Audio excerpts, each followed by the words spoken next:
Assalamualaikum. My name is Puteri Salsabila. In this video, I will explain about Asian Energy Management System (AMAS). The Asian Energy Management System (AMAS) is a regional Asian undertaking established and backed by Asia's highest energy authorities and agencies, including 10 Asian energy ministers. The European Commission funded AMAS, which was led by the Asian Centre for Energy (ACE) in 8 Asian member states, which are Cambodia, Myanmar, Philippines, Thailand, Indonesia, Laos, Malaysia and Vietnam.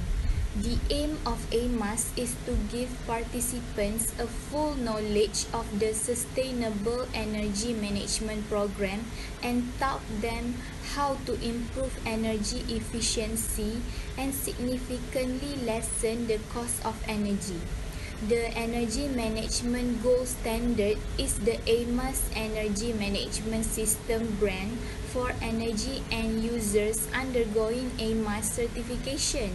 This is a 3-level certification program that can lead to best practices in energy management. Assalamualaikum warahmatullahi wabarakatuh. My name is Farhana binti Alia. I'll be present about the background of the school. The construction of this work started in early 1980 and finished the project in the middle of 1982. Sekolah Menengah Sains Dungun is located at Jalan Pakar Dungun and the area of 47,048 acres.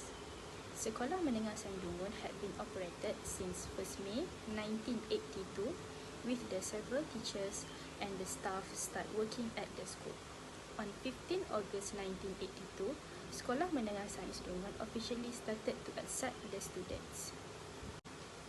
The first group of students was the total of 450 people. Since then, the school has been developed over the years significantly since 1982 based on the student population, the number of classroom, labs, educators and non-teaching staff. In the advance of the technology, Sekolah Menengah Sains Dungun is listed as the one of Sekolah Bestari that was introduced by the government in 1999. So, the school is received the variety of information technologies that were given an opportunity to improve the facility, management, teaching and learning progress at the school. So, the year passed by, Sekolah Menengah Sains Dungun was selected as the Excellent Cluster School for the 6th phase in the 2012 by the Malaysian Ministry of Education with the excellent and outstanding achievement in the aspect of the student management and development. With the recognition given, Sekolah Menengah Sains Dungun can continue the excellent agenda in the future so that the school's mission to achieve the high performance school will become a reality. Next, for the problem statement, Sekolah Menengah Sains Dungun are concerned about its budget and operational costs. The first problem statement is high electricity usage incurred high expenses to pay the bill. We know the large number of students and teachers will require a high electricity usage, such as fans, lamps, air conditioning, and more. The second problem statement is energy waste could lead environmental harm. Since people are start concerned with environmental, energy waste is one of the contributors to the global warming pollution. This is because the process of burning fuels is needed to generate electricity. From this, Sekolah Menengah Sains Dungun should minimize the usage of air conditioning and lamps for a long period of time. Next, for EMEER standard regulation, the government adopted this regulation on 15 December 2008. To relate this regulation with Sekolah Menengah Sains Dungun, the school did not require to submit a report to the Energy Management Information System as the accumulated electricity does not exceed above 3 million kilowatt. Nevertheless, Sekolah Menengah Sains Dungun still wanted to reduce their energy usage. Next, I will explain about the electrical energy consumption in Sekolah Menengah Sains Dungun. The graph shows the electrical energy consumption as well as the monthly cost of electrical energy consumption for the year 2022. Based on the table and graph, the total amount of electrical energy consumption in 2022 was 9,641 in kilowatt hours, which cost 4,290 ringgit and 29 cents. Sekolah Menengah Sains Dungun can be classified as a rural area school as compared to urban area schools due to its location outside of towns and cities. Even though it is quite not expensive, but it may be considered pricey in rural areas. From the graph, January, February and December has shown the lowest amount of the electrical energy consumption due to the school holiday. Due to the increase in COVID-19, the school began in March 2022, resulting in the least electrical energy consumption during January and February 2022 with no classes in that session. From January to September 2022, there was increasing trend of the monthly cost and electrical energy consumption shown in the graph. An energy audit is a systematic evaluation of the energy consumption throughout the process of auditing to make the observation of the flow of energy consumption, inspecting how the energy consumption works, validating the energy efficiency of audited energy, and documenting the process. Energy audit is one of the evaluation to make improvement to consider the energy saving. Besides, minimizing consumption of energy helps building owners to save so much cost of electricity of the buildings. Due to lower energy consumption, the better environment can be produced. The air becomes cleaner and breathable for the living. By reduced output current to the users, resulted the increased grid transmission capacities. Next, the objective of the energy audit is to acknowledge the process of management of energy saving, decreasing energy consumption without affecting the security and quality of the building, to estimate energy consumption of the building, and to initiate baseline energy to support spot maximum energy usage for that particular building. There are three types of energy audit. Firstly, preliminary audit. Preliminary audit is used to assess how much energy used in the building in the general estimation. Secondly, detailed audit is applying the data analysis from the preliminary audit. The source of the energy and system performance need to identify for enhancing performance evaluation. The time requirement for the detailed audit is more longer because audit is more accurate than the preliminary audit. Thirdly, investment grade audit is using the guidance from the detailed audit that involve hard cost and system. It is necessary to calculate the return on investment, internal rate of return, and the risk analysis. These types of energy audit require a longer energy audit because for monitoring the energy consumption of the building. Sustainable energy management system is defined as the organization kept on track while monitoring the energy used by the building, whether maintaining or minimizing the consumption of the energy. SEMS initiate the method of the structure and guideline compromising the users to maximize energy usage with the safety protection.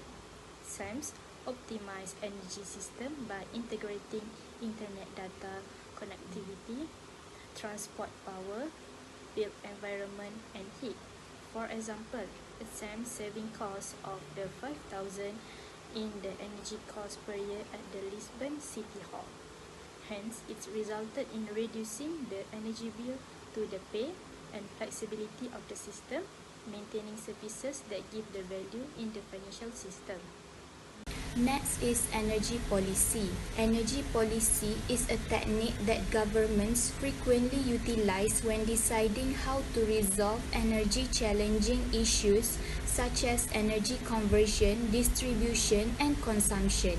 For your information, Sekolah Menengah Sains Dungun is attentive, committed and dedicated to the sustainable energy management systems implementation. Based on the discussion of the Certified Energy Manager, an energy strategy is being developed to be offered through this proposal. The underlying principles are as follows, which are to educate all employees and students on the benefits of energy conservation in the workplace. Secondly, improve energy efficiency on a consistent basis by implementing effective energy management programs and continuing to support all actions that make customers satisfied and provide workers with a safe working environment. Thirdly, reduce the operating energy costs while increasing the value of assets with proactive and responsible energy management.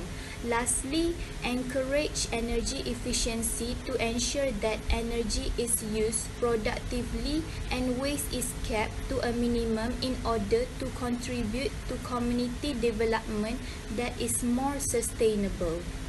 Next is Certified Energy Managers. A Certified Energy Manager works to improve the sustainability of building, production or facility. Certified Energy Managers are frequently team leaders who assist their organizations in developing and implementing energy management programs. A certified energy manager is responsible to enhance the professional skills of those involved in energy management and evaluation. Next, to monitor and evaluate energy flows to ensure that they remain in perfect working order. And lastly, strategize ways to make the general public more energy efficient so that they can understand and apply the concept and techniques of field related to energy conservation, such as training and discussion for employees to increase their awareness. Next, for energy management team, this team should be established in all organizations to implement the energy management plan. Based on OPEC, it stated that to establish an energy team, the organization should identify the size of its organization. Since Sekolah Menengah Sains Dungun have a large of people, it is advisable for the school to create a bigger team. The Energy Committee will have the responsibility to monitor the energy management method. The participation of energy management team will bring benefit to the school itself. From this, the figure stated is the recommendation for the school to establish the energy management team. Next, for Energy Accounting Center, the function is to study the existing data of energy consumption for the stated area and system. The in-charge person will track on how much energy the organization uses and the energy cost. Furthermore, they also will give feedback or incentive for the whole organization on how to improve the cost management. Based on the functional area of Sekolah Menengah Sains Dungun, EAC has been divided into 3 parts, which are EAC 1, 2 and 3. This area will be monitored by Energy Accounting Center. Among all EAC area, the building that has the potential of highest usage of electricity is EAC 3, which is Block A, as the block is consists with 12 classroom, teachers' room, computer laboratory, office and access room. Next, for information system, it will rely more on energy management information system. The function is to help the organization to plan, make choices, take effective measures to control energy usage and costs. From EMIS team, the indicators that will be used are through EAC energy consumption and schools' electricity bills.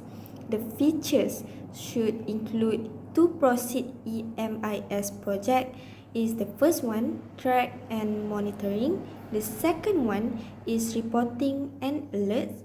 And the third one is data capture and data analysis. Next, for EMWP, this is the table of energy management working procedure. The tools being used are energy management metrics for evaluate EM status, EEI working manual and tools for set up and revise ETNP, and working procedures will be recommended to each EAC. For EAC, identify measures to meet the assigned target.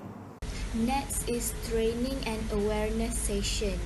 Training and awareness should be enjoyable and useful so that employees understand what is expected of them and how critical it is that they do their part to protect the organization's sensitive data. Sekolah Menengah Sains Dungun must create a strategy and implement it as effectively as possible. Firstly, the energy management training. The purpose of the energy management training is to help the management team understand the concepts and methods of energy management systems, as well as the duties and responsibilities of school administration employees. Secondly, students are educated on specific energy-saving technologies or approaches through technical training. Technical training can be conducted by a certified energy manager or any other certified training provider, and the material staff must be relevant to the intended purpose. EMC will audit training attendance and keep track of it. As a result, the organization can increase the number of people who are concerned about conserving energy for a better future. Next, securing funding for development of SEMS. A sufficient budget is needed to develop SEMS in the organisation of Sekolah Menengah Sains Dungun. This budget will be used to replace existing electric appliances to the energy-saving electricity appliances that can help to reduce the energy consumption. The school must think on how to obtain funding from the parents, government, or even private sector. From this SEMES implementation, it is efficient for school to reduce the monthly cost of electricity and manage to save funds for the future use. This is the organizational structure for Sekolah Menengah Sains Dungun. Next, this is the vision and mission of Sekolah Menengah Sains Dungun. The awareness about the energy consumption should be applied for students to ensure they are aware with their surroundings. The involvement of Sekolah Menengah Sains Dungun students give big impact as they are majority in the school. The questionnaire can be asked such as: do you turn off lights, fans when going out to the classroom? Do you aware of consumption of energy every day? And do you know how much amount of electricity bills in the monthly?